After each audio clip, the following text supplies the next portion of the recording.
Welcome to Civics and Coffee. My name is Alicia, and I am a self-professed history nerd. Each week, I'm going to chat about a topic on U.S. history and give you both the highlights and occasionally break down some of the complexities in history and share stories you may not remember learning in high school, all in the time it takes to enjoy a cup of coffee.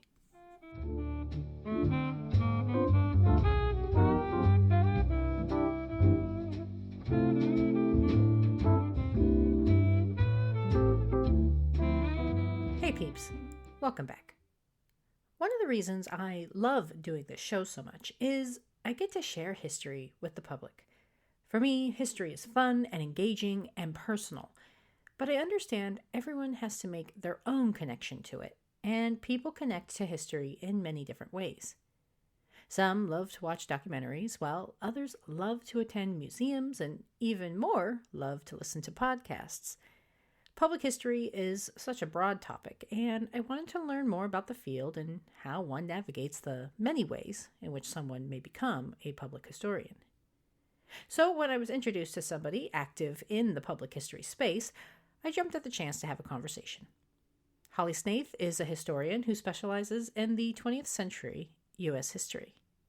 After graduating with a degree in history from the University of Florida, Holley moved to Hyde Park, New York. There, she interned at the FDR Library, worked with the National Park Service on a historical restoration project at Eleanor Roosevelt's home, and served as the program assistant for the Girls Leadership Worldwide program, an annual summer program hosted by the Eleanor Roosevelt Center. We sat down to chat over Zoom, so apologies ahead of time for any dips in audio quality. I hope you enjoyed the conversation as much as I did. Hey everyone, welcome. With me today is Holley Snaith, historian at large. Holley has worked with the Richard Nixon Foundation, the National Park Service, and several others in bringing history to the people. Welcome, Holley. Hi, Alicia. How are you today? I'm doing great. I'm so happy to have you here.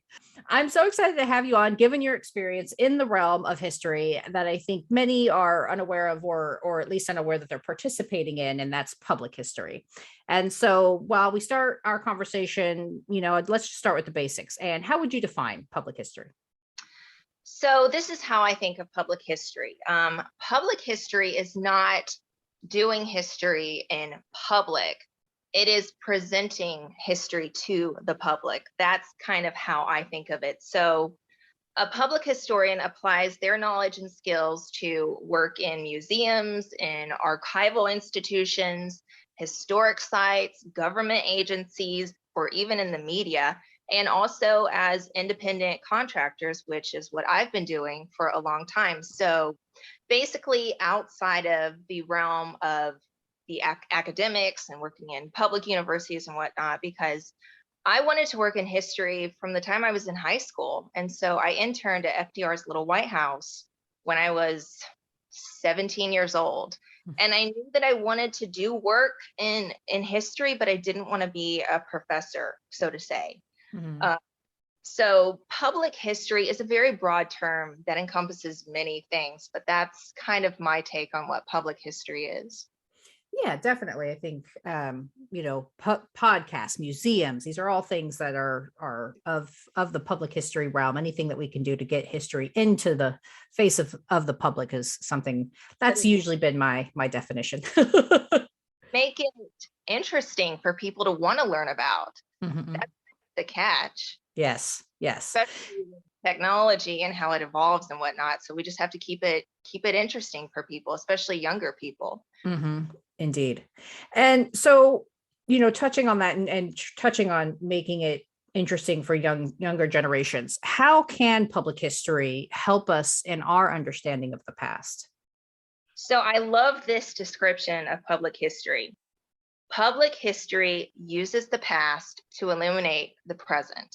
Mm-hmm. So basically bringing these historical events to the here and now, whether it be in the form of a podcast or a museum exhibit or a documentary, just some way to make it relevant so we understand the story of where we came from and how we got to where we are now and where we hope to go in the future. So I think more of museum exhibits, because I've worked with different exhibits over the years, and telling this historical story through the use of visuals like images, artifacts, historic footage, just helping us relate to something that happened a long time ago. Chances are it happened, way before we were even born. So just making that connection to the present. Yeah.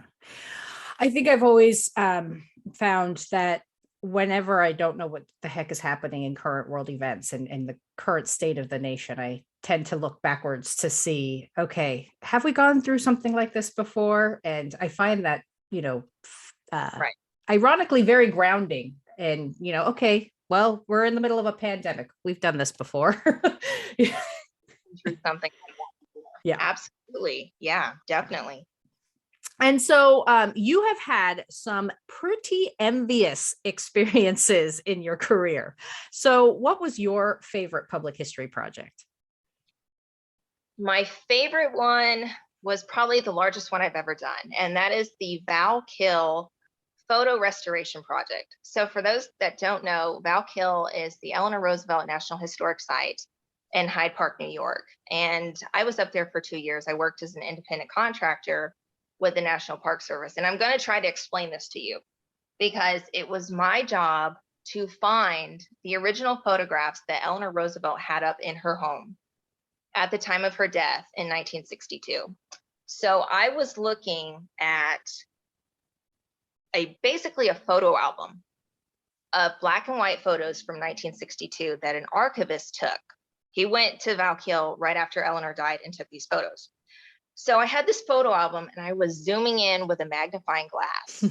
Look at the photographs that she had on her wall, try to identify who the pictures were of or if it was a painting or something, and then go to the archives of the FDR Library or the National Park Service and try to find that exact photo.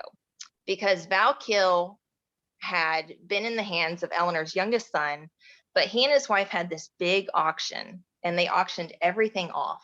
So much went to the family and then so much went to just different people. So it was my job to find it and then get it back up at Val Kill. So it was like a treasure hunt. It really was. And I got to talk to many members of the Roosevelt family through doing this and finding those photos. And we got, I think, around 100 photos total. Oh, wow. Up in Val Kill. And then I did the research and wrote captions for every single photo. So if it was like a picture of Eleanor's son, Elliot, I did a little bio on him.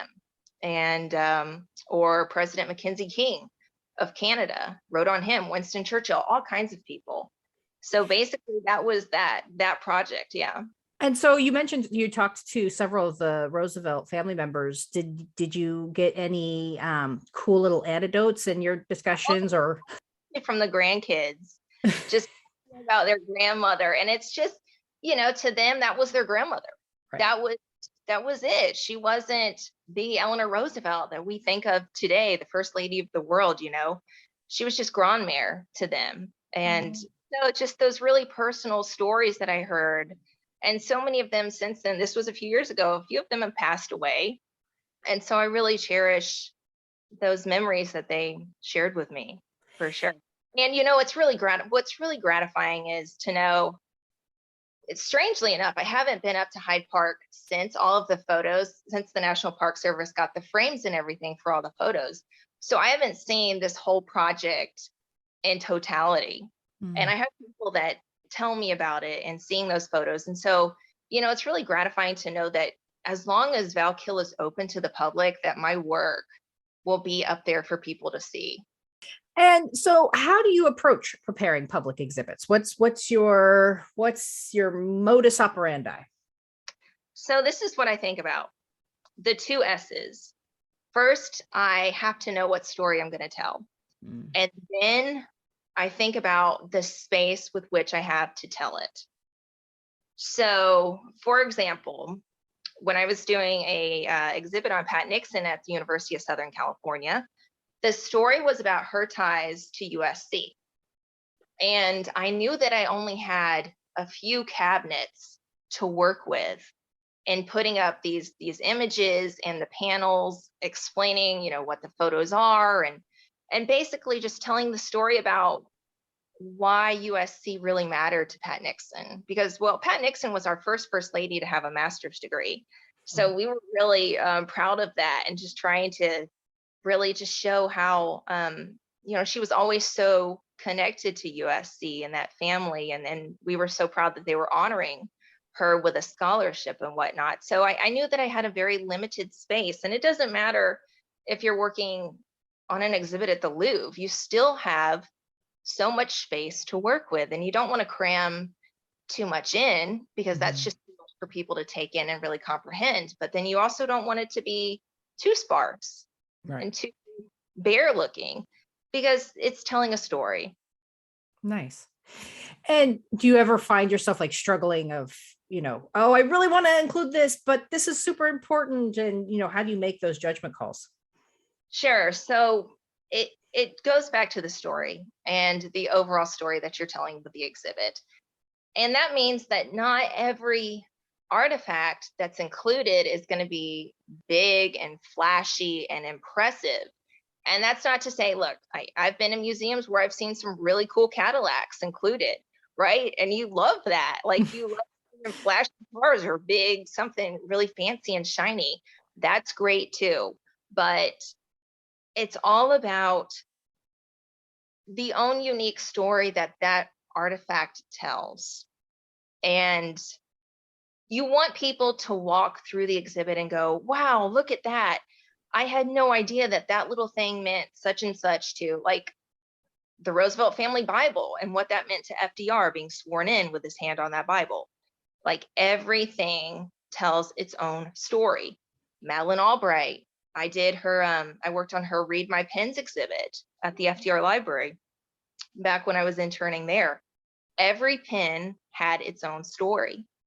So you just have to think about the overall message of every single thing that you include in an exhibit.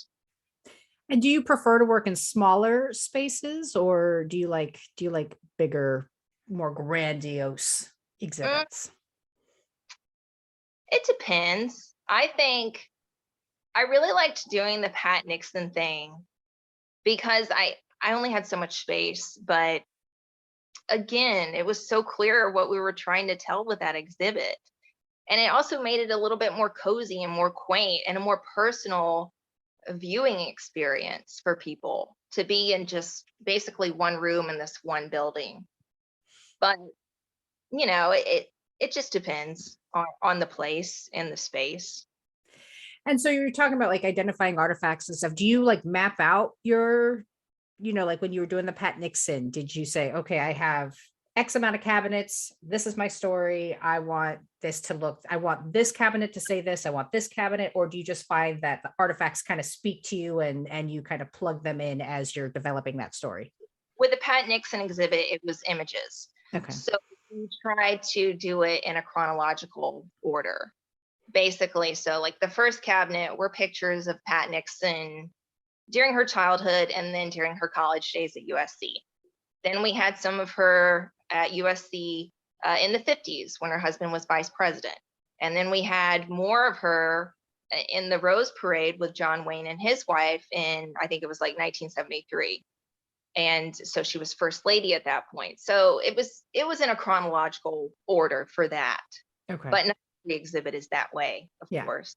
Everything's a little bit different.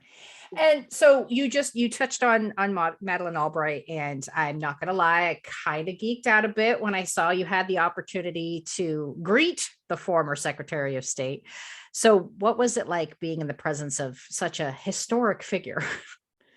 Oh my God, it was so memorable. Let me tell you, okay, I was an intern at the FDR Library. So the director of the library said, hey, Holley, we want you to be one of the first people to greet Secretary Albright when she arrives. And I looked around, I thought she was talking to somebody else. I was like, I'm an intern. I'm as low on the totem pole as you can go. You want me to do it? But she was telling the truth. She really did. And she meant it. So I remember I think I had too much coffee that day, which is really bad for my personality. I don't need any more caffeine than what I already had. I remember going in the bathroom and just making sure my hair looked good and had my lipstick on and all that. And I don't get starstruck to meet people. I guess because I've met some really impressive people through my career, but I just wanted her to be impressed with me, like this young girl who loved history and the Roosevelts. And when she shook my hand, we spoke for a few moments, and she had beautiful blue eyes, and she just made this kid, I was a kid, feel really important for those moments. And she was kind, generous, funny, spunky. She was so smart. I think we all know that, and just really a dedicated public servant. And then another funny thing was I ended up being filmed by a local news station, like standing right behind her. So I was on the news standing behind Madeline. I thought, I may never be famous, but this is as good as it gets. I mean, I feel like that's every history nerd's like dream scenario. Be like, oh, I'm going to be forever memorialized behind somebody more important than me. Gypsy news. That's it. And so your website says that you fell in love with presidential history. So I'm curious, what about the presidencies and presidential administrations drew you in? Well, the first presidency that I remember studying was in middle school, and it was the Kennedy presidency. So I wrote a paper on why those 3 years of the Kennedy presidency was compared to Camelot.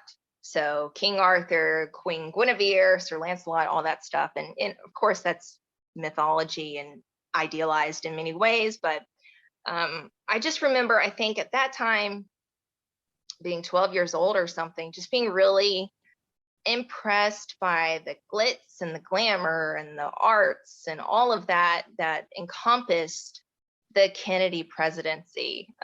Both President Kennedy and Mrs. Kennedy, of course, brought so much to that time to make it very special.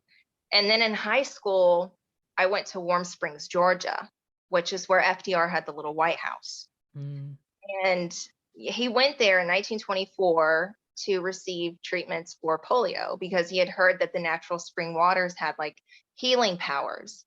And FDR ended up building 2 homes there, and he started the first polio hospital in the country in Warm Springs. So I think I like learning about just different adverse situations that these presidents go through and how it makes them become the leader that they are.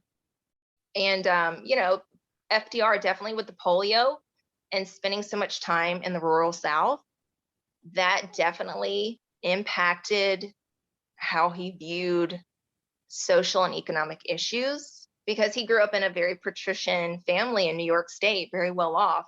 He did not know poverty really until he came down south and saw the plight of the farmers and whatnot. So that definitely opened up his eyes and led to so many New Deal programs. And then even Richard Nixon, he was vice president during the Eisenhower years, but then he lost to Kennedy in 1960. He lost in 1962 the gubernatorial race in California. They thought he was done, but he wasn't, he came back, and that definitely affected who he was as a leader as well. So that's kind of what I like studying. Okay, that makes sense. One of the things I did after graduating from getting my degree in history was I decided I was going to read a biography on every president because, why not? Power to you. That is impressive than I've ever done. So. And, I've always, the reason I think I always find them so fascinating and feel like they, even the lesser known presidents deserve kind of their due diligence, is it's a study of of humanity and meeting the moment and leadership. Right. And I've always found, even if I greatly disagree with who they are as a human being, that, they, what mark they made on the country and how they propelled that country forward or backwards, and what that meant for kind of the remaining populace, Sure. Yeah. Definitely, and that's true. But and even with the first ladies, because I've studied first ladies honestly just as much as I have presidents, but they go through their own trials Mm-hmm. and in life, and so it's just how those characters are shaped and what shapes them, and then ultimately how that leads to the legacy that they have now. Mm-hmm. Yeah, Yeah. I agree. And then shifting gears a little bit back to public history. So you have a lot of experience with creating public exhibits and working in the public sphere. So what are some skills you feel public historians need to be successful? First of all, always have a passion for what you're doing. Like that really comes through. It doesn't matter if you're working in the archives and you hardly see people at all during the day, or if you're working, out there as a docent or something, or curator in the museums, and you interact with people daily. You need to have a passion for what you're doing. It depends on what you go into, of course, whether you're working at a historic site or podcasting, media stuff, or museums. But what I found was I learned how to be patient and diligent while also trying to meet a deadline. Hmm. So that I know that sounds incredibly difficult because you're like, time is ticking, we've got to go. But you have to be meticulous with your work, with your research, with your writing, with finding those artifacts that you want to include. And then when you're talking about curating, there's so much work that goes into the whole curation and setting up the exhibit. It's very hard. I remember the first time I did anything really hands-on was with the Madeleine Albright exhibit at the FDR Library. And we were stapling the fabrics to the panels, and we all had to get like tetanus shots because we had nails and stuff in our hands, and we're going like, this is dirty work. This is not glamorous at all. So having that attention to detail is also very important. And again, with exhibits, being able to visualize and plan it out, kind of see how you want it to be when it's all done. I like those tips. And so what would your advice be to someone looking into public history as a potential career? Well, I think public historians don't get enough credit for what they do, because I remember when I was working at the FDR Library and someone, just a visitor, I was docenting, so I was talking to visitors and telling them these historical facts and whatnot, and this person walked up to me and said, so what Ivy League did you get your PhD from? And I was just kind of taken aback by that. Like, I can't be doing this without having a PhD from an Ivy League. That's not what qualifies a person to be a historian, because it is that perception that historians are simply professors, and a lot of them are. There's so much more to being a historian, and you can do whatever you want, however way you want to do it. You have to do what's right for you. Honestly, you don't really have to answer to anyone. And and for a few years I did try to do it the right way, but then I found out that wasn't fulfilling to me. So I did it my way, basically. And so again, it depends on what they want to do, but I say just have that goal, have that vision, and then go for it, basically. Very nice. Right. And are there any projects that you are currently working on that you can share about?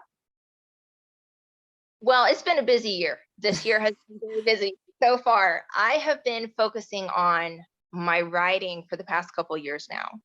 And now I live in Nashville, Tennessee. So I've been researching a lot of country music history and legendary country singers and whatnot.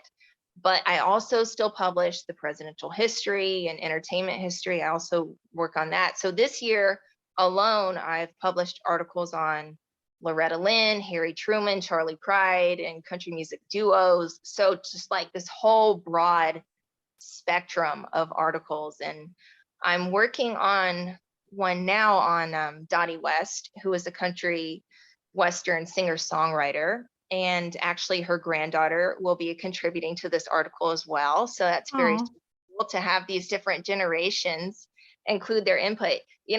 I realize now I've connected with so many grandchildren of these famous people, like going back to the Roosevelts and speaking to their grandchildren, and now country music singers and their grandchildren who are continuing the legacy. So I just love that. And I've got some more cool stuff in the works, and stay tuned. That's what I say. Stay tuned.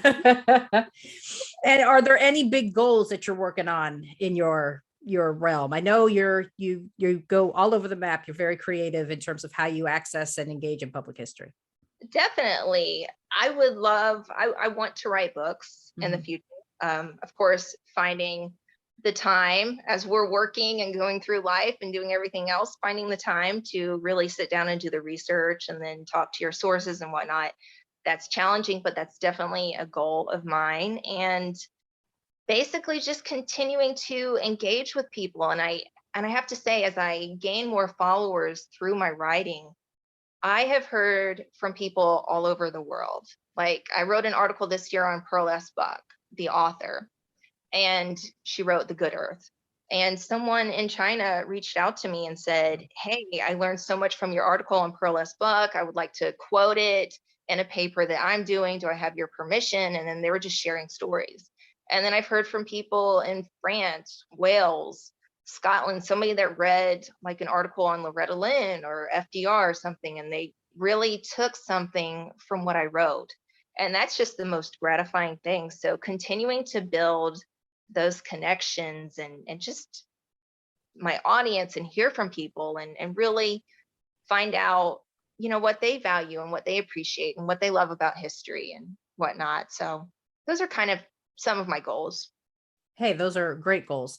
I always tell people that ever since starting this podcast and rediscovering or recommitting to history, because I was out of the history game for a while. I feel like I found my people.